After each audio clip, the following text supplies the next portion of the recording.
नियोजन या गोष्टी आपल्याला आज महत्वाच्या वाटतात। महाराजांनी 400 वर्षापूर्वी स्वराज्यात त्या अंमलात आणल्या होत्या।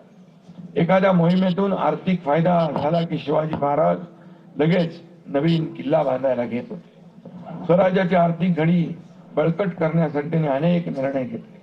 शिवराय अर्थतज्ञही होते, त्यांनी शिवराई ही चलन व्यवस्था त्या काळात निर्माण केली। स्वराज्यात अनेक ठिकाणी नद्या आणि कालवे अडवून महाराजांनी छोटी मोठी धरणं बांधली, वाहतुकीसाठी घाट रस्ते बांधले। आता मगाशी तुम्ही मागणी केलेली आहे, मुख्यमंत्र्यांनी ते गांभीर्याने घेतलेलं आहे तुमच्या 7 मागण्या। धरणं बांधली, महाराजांनी शेतकऱ्यांना सैनिक केलं, त्यांच्या हाती शस्त्र दिली। हे मावळे दसऱ्याला सीमोल्लंघन करून मुलुकगिरीला बाहेर पडत आणि अक्षय तृतीयेला परत येऊन शेतीच्या कामाला लागत। शेतकऱ्यांच्या भाजीच्या देठालाही हात लागता कामा नये असे सांगणाऱ्या शिवरायांचे शेतकऱ्यांवर जीवापाड प्रेम होतं। आणि म्हणून आपणही शेतकरी आपला अन्नदाता आहे, बळीराजा आपला मायबाप आहे, अशाच प्रकारे त्यांच्याकडे पाहतो। शिवरायांच्या गनिमी काव्याचे धडे तर जगातील अनेक देशांकडून गिरवले जात आहेत। दिल्लीतल्या JNU मध्ये देखील त्यांच्या युद्ध नीतीवरचा अभ्यासक्रम सुरू होतोय। महाराजांचे युद्ध कौशल्य, त्यांना भूगोलाची असलेली जाण, भविष्याचा वेध घेणारी दूरदृष्टी याची कल्पना आपल्याला किल्ल्यावर मिळते। शिवरायांच्या 11 किल्ल्यांचा युनेस्कोच्या जागतिक वारसा स्थळांच्या यादीमध्ये मराठा लष्करी लँडस्केप्स म्हणून समावेश केला। आमचे मंत्री जाऊन आले, याचाही आम्हाला अभिमान आहे। या गड किल्ल्याच्या संवर्धनासाठी पर्यटन सर्किट आपण तयार करतोय। हिंदुहृदय सम्राट शिवसेना प्रमुख बाळासाहेब ठाकरेंच्या जन्मशताब्दी निमित्त या आपल्या गडकोट किल्ल्यांच्या स्वच्छतेची आणि संवर्धनाची मोहीम देखील आपण हाती घेतोय। परस्त्रीला आई सन्मान मानणारे शिवाजी महाराज हे प्रजादक्ष राजे होते। महायुती सरकार देखील लाडकी बहिणीसारख्या अनेक योजना या ठिकाणी सुरू केल्या, यापुढेही सुरू राहतील।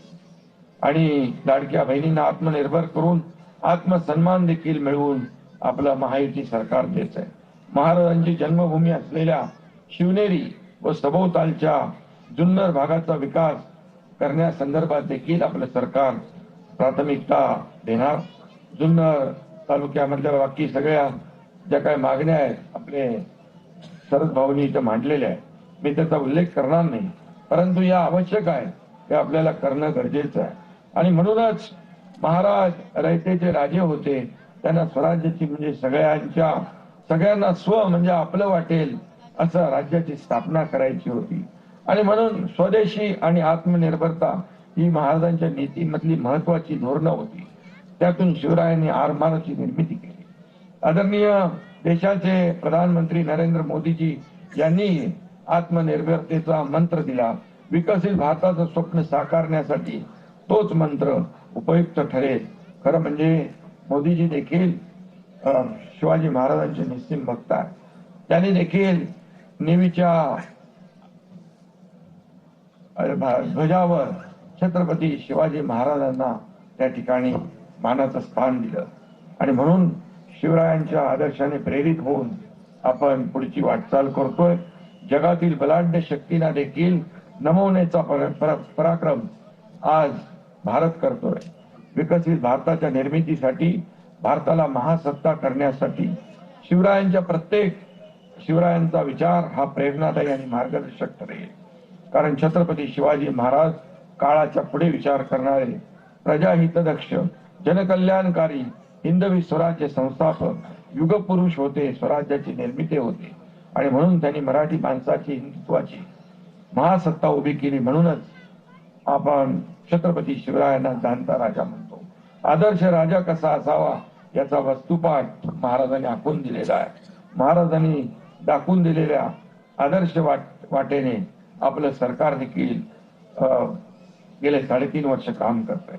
आणि म्हणून शिवाजी महाराजांचा विचार आत्मसात करून त्यांच्या स्वप्नातला बलशाली, सुरक्षित आणि स्वाभिमानी महाराष्ट्र घडवण्यासाठी आपण सगळे एकत्र काम करूया। आणि आपण सगळे शिवरायांचे मावळे आहोत। आणि म्हणूनच छत्रपती शिवाजी महाराजांचा एक तरी गुण प्रत्येकाने अंगीकारला, खरं म्हणजे खऱ्या अर्थाने एक आदर्श महाराष्ट्र घडल्याशिवाय राहणार नाही, अशा प्रकारचा विश्वास मी या ठिकाणी व्यक्त करतो आणि पुन्हा एकदा मी छत्रपती शिवरायांना त्रिवार मी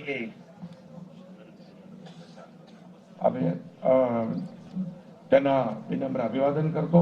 आज शिवनेरी भूषण सारखे अनेक उपक्रम देखील या ठिकाणी झाले.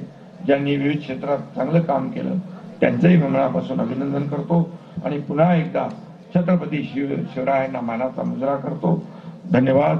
जय हिंद, जय महाराष्ट्र, जय शिवराय.